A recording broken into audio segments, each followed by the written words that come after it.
Assalamualaikum warahmatullahi wabarakatuh. Salam sehat, salam sejahtera untuk teman-teman sekalian. Ketemu lagi dengan saya Dr. Agil Nur Asyadi untuk membahas tentang masalah kesehatan, terutama kesehatan jantung kita.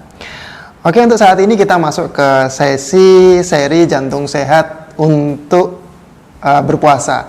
Jadi pada beberapa video yang selanjutnya ini kita akan membahas bagaimana sih tips-tips kesehatan, terutama kesehatan jantung selama kita beribadah puasa, sehingga nanti dalam kita beribadah puasa tetap kesehatan jantung kita akan tetap terjaga dengan baik, ibadah puasa kita bisa berjalan dengan lancar sehingga kita bisa mendapatkan manfaat baik di dunia maupun di akhirat. Oke, kita akan masuk pada seri pertama tentang jantung sehat selama beribadah puasa. Yang pertama kita akan membahas bagaimana sih tentang perubahan organ tubuh kita selama kita menjalankan ibadah puasa. Oke, ibadah puasa merupakan salah satu ibadah wajib yang dijalankan oleh umat muslim yang memang di Indonesia ini hampir 90% adalah beragama Islam, sehingga biasanya pada bulan Ramadan akan menjalankan ibadah puasa. Meskipun sebenarnya puasa ini tidak hanya dijalankan oleh umat beragama Islam, beberapa umat agama lain seperti agama Kristen, Hindu maupun Buddha ada sebenarnya juga mengenal tentang berpuasa ini yang konsepnya sebenarnya tidak jauh berbeda. Dan ternyata sebenarnya puasa ini juga memiliki manfaat yang cukup baik, yang cukup besar terhadap kesehatan tubuh kita. Seperti apa sih sebenarnya puasa itu? Ketika kita melakukan puasa ketika kita melakukan ibadah puasa, tentu saja kita akan menahan diri dari makanan maupun minuman, terutama makanan dan minuman yang masuk ke dalam tubuh kita dalam waktu beberapa saat, sehingga di sana tentu saja ada berbagai perubahan dalam tubuh kita yang akan menyebabkan efek terhadap kesehatan kita di masa mendatang. Oke. Apa saja yang berubah ketika kita melakukan ibadah puasa? Yang pertama tentu saja lambung kita.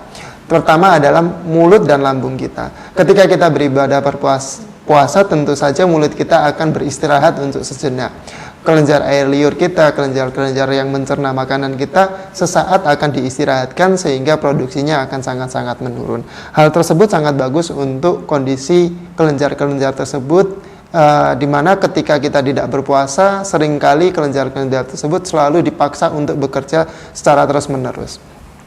Kemudian juga organ lambung kita. Organ lambung adalah salah satu organ yang berfungsi untuk mencerna makanan, di mana ketika kita memakan makanan, asam lambung akan keluar. Dia berusaha untuk mencerna makanan yang kita makan sehingga menjadi suatu zat yang lebih lunak sehingga bisa diserap oleh usus kita. Ketika kita berpuasa, produksi dari asam lambung tersebut akan menurun secara otomatis karena tidak ada makanan yang masuk ke dalam tubuh kita sehingga dia tidak terangsang.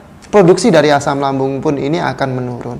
Penurunan dari asam lambung ini tentu saja akan memberikan manfaat yang cukup baik terhadap dinding-dinding lambung, di mana asam lambung ini apabila produksinya cukup banyak berlebihan bisa menyebabkan suatu luka pada dinding lambung. Sehingga ketika kita berpuasa, menjalankan ibadah puasa ini, asam lambung bisa diturunkan sehingga akan menyebabkan kesehatan pada lambung kita.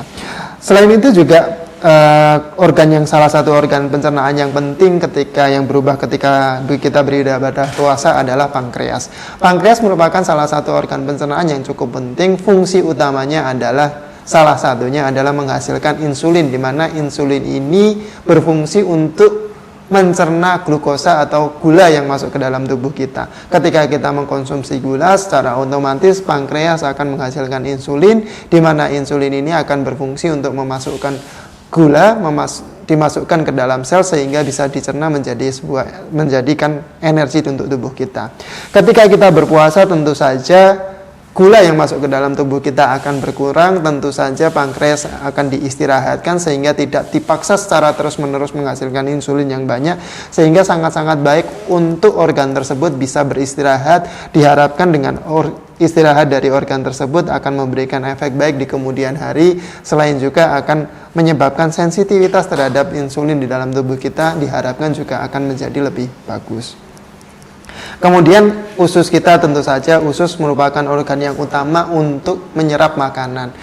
Pada kondisi kita tidak berpuasa, dia hampir setiap hari, setiap waktu difungsikan untuk menyerap makanan-makanan yang kita makan. Dia akan memilah-milah mana zat yang bisa dimasukkan ke dalam tubuh, mana zat yang tidak bisa dimasukkan ke dalam tubuh, yang akhirnya akan kita keluarkan dari tubuh kita. Ketika kita berpuasa, dia diberikan waktu untuk paling tidak sekitar 8-12 jam untuk beristirahat, sehingga usus kita bisa beristirahat dari kerjanya, yaitu untuk menyerap dan memilah-milah makanan mana yang baik, makanan mana yang buruk bagi tubuh kita, sehingga istirahat bagi usus ini juga sangat-sangat penting untuk kesehatan usus. Intinya adalah sama seperti tubuh kita. Kalau kita misalnya bekerja secara terus-menerus, tentu saja kita pada satu titik akan kelelahan, sehingga organ-organ tubuh di dalam tubuh kita sama. Ketika kita paksakan organ-organ tubuh kita selalu bekerja terus-menerus, pastinya ada satu titik dia akan merasa kelelahan. Sehingga puasa ini sangat-sangat penting terutama adalah untuk organ-organ pencernaan kita, untuk menyebabkan mereka bisa beristirahat, sehingga nantinya setelah beristirahat tersebut dia dapat menjalankan fungsinya dengan lebih optimal. Selain dari organ pencernaan yang sangat-sangat berubah ketika kita berpuasa, yang salah satu juga yang penting adalah organ jantung kita. Bagaimana sih efek dari puasa tersebut terhadap organ jantung kita? Ternyata juga dia memberikan efek yang cukup baik sebenarnya untuk organ jantung kita. Organ jantung adalah salah satu organ di dalam tubuh kita yang berfungsi untuk memompa darah, baik dari seluruh tubuh. Dia akan dipompa menuju ke paru-paru kita. Dari paru-paru kita akan dipompa oleh jantung kita menuju ke seluruh tubuh. Fungsi utamanya adalah memompa, dan jantung ini memompa setiap waktu, setiap menitnya hampir 60-100 kali per menit pada kondisi normal, kondisi kita tidak melakukan aktivitas yang berlebihan. Tetapi ketika kita melakukan aktivitas yang lebih, tentu saja dia akan bekerja lebih cepat, lebih dari 100 kali per menit per denyutnya. Ketika dia bekerja untuk memompa darah tersebut, berarti dia harus berkontraksi dan berelaksasi setiap waktunya. Beban jantung sangat-sangat ditentukan karena dia memompa darah. Darah merupakan komponen utamanya, yaitu 90%-nya komponennya adalah air. Tentu saja semakin besar darah atau semakin besar cairan di dalam tubuh kita yang dipompa oleh jantung, demikian pula berarti semakin besar beban jantung tersebut untuk memompa setiap waktunya. Sehingga ketika kita berpuasa, tentu saja asupan cairan yang masuk ke dalam tubuh kita akan berkurang. Itu akan sangat-sangat memberikan efek yang cukup baik untuk jantung, di mana ketika asupan air yang berkurang ke dalam tubuh kita, tentu saja beban jantung untuk memompa darah yang notabene 90% adalah air, bebannya akan sangat-sangat berkurang, sehingga kerja jantung pun akan lebih ringan ketika pada pasien-pasien yang melakukan ibadah puasa ini. Selain itu, jantung merupakan organ yang kita cerita tadi bahwa dia selalu bekerja setiap waktunya 60-100 kali per menit untuk memompa darah di dalam tubuh kita, dari seluruh tubuh menuju paru dan dari paru menuju ke seluruh tubuh, agar kita tetap bisa menjalankan seluruh aktivitas metabolisme di dalam tubuh kita harus dibantu oleh pompa jantung ini. Karena fungsinya tadi dia memompa 60-100 kali per menitnya ini, tentu saja dia membutuhkan energi yang cukup besar. Dimana kalau kita tahu bahwa sebenarnya energi di dalam tubuh kita hampir 70-90% yang menggunakan adalah jantung kita, karena dia berdenyut setiap menitnya 60-100 kali per menit. Permasalahannya adalah ketika kita berpuasa, tentu saja asupan makanan yang masuk ke dalam tubuh kita berkurang. Padahal asupan makanan tersebut sebenarnya fungsinya adalah menghasilkan energi untuk tubuh kita. Berarti ketika asupan makanan yang masuk ke dalam tubuh kita berkurang tersebut, sebenarnya kalau kita berpikir berarti nanti energi yang kita butuhkan berarti berkurang, jantung kita bisa bermasalah. Ternyata tidak. Tuhan sangat-sangat baik sama kita, sudah disetting ketika kita melakukan ibadah puasa ini. Memang ketika kita tidak berpuasa, asupan energi yang paling utama adalah dari glukosa atau gula, yaitu biasanya kita dapatkan dari karbohidrat yang kita makan, akan dipecah-pecah menjadi salah satunya adalah glukosa.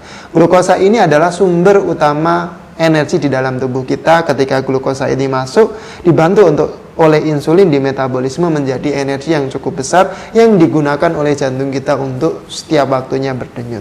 Tetapi ketika kita puasa, ketika glukosa tersebut turun kadarnya di dalam tubuh kita pada kadar level tertentu, ternyata Tuhan sangat-sangat baik sama kita.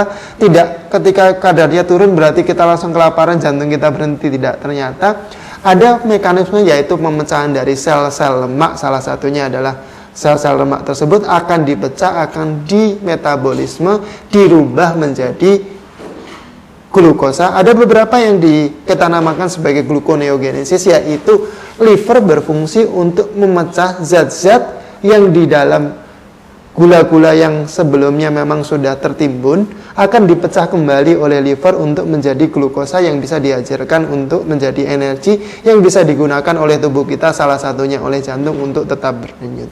Selain itu, apabila cadangan glukosa yang dibentuk dalam glikogen di dalam liver kita sudah habis, masih ada mekanisme lain, yaitu asam lemak, di mana lemak akan dibakar oleh tubuh sendiri, akan dibakar menjadi asam-asam lemak, di mana asam lemak tersebut bisa dibakar oleh tubuh dan menghasilkan energi yang tidak kalah banyak jumlah energinya dari pembakaran dari glukosa tersebut. Sehingga ketika kita berpuasa tidak perlu kita takut untuk kehilangan energi, karena memang Tuhan sudah menyiapkan untuk kita ketika glukosa dalam tubuh kita sangat turun, hampir-hampir habis, masih ada mekanisme, yaitu cadangan glukosa yaitu glikogen masih bisa dipecah. Selain itu juga asam lemak masih bisa dipecah ketika kita berpuasa. Dan tentu saja pemecahan asam lemak ini untuk teman-teman yang misalnya melakukan diet misalnya, tentu saja akan sangat-sangat baik, karena pemecahan asam lemak ini tentu saja akan menurunkan kadar lemak di dalam tubuh kita. Meskipun apabila ini dilakukan dalam jangka yang sangat-sangat panjang, efeknya tentu saja kurang baik, karena akan menghasilkan efek tertentu. Ketika asam lemak dipecah, darah kita cenderung memang sedikit lebih asam dibandingkan ketika tidak ada pemecahan asam lemak ini. Sehingga apabila proses ini terjadinya sangat-sangat jangka panjang, tentu saja kadar asam di dalam darah kita bisa meningkat. Sehingga puasa memang sudah disetting, tidak pernah ada ajaran puasa itu dalam waktu yang sekian hari tanpa makan sama sekali. Rata-rata adalah ibadah puasa ini biasanya kita jalankan, kita tidak makan selama beberapa jam, kemudian makan kembali. Sehingga sahur dan berbuka tetap penting untuk pasien-pasien sekalian untuk tetap dijalankan, karena penggunaan pemecahan dari asam lemak ini yang berlebihan tentu saja akan efeknya tidak baik untuk tubuh kita. Demikian merupakan bagaimana sebenarnya organ tubuh kita mencoba menyesuaikan ketika kita beribadah puasa. Secara umum efeknya sangat-sangat baik untuk kesehatan, baik kesehatan keseluruhan maupun khususnya untuk kesehatan jantung kita. Yang selanjutnya adalah kita akan membahas bagaimana sih efeknya. Tadi memang cukup baik untuk kesehatan tubuh kita. Kemudian biasanya permasalahan yang selanjutnya pada pasien-pasien adalah bagaimana sih kita nanti mengkonsumsi obat-obatan. Biasanya pada pasien-pasien jantung maupun pasien-pasien lain akan membutuhkan untuk konsumsi obat-obatan, tetapi ketika puasa apakah obat-obatan tersebut kita juga ikut puasa meminum obat? Bagaimana tentang cara meminum obat akan kita bahas pada video kita berikutnya. Terima kasih atas perhatiannya. Semoga bermanfaat untuk teman-teman sekalian. Assalamualaikum warahmatullahi wabarakatuh.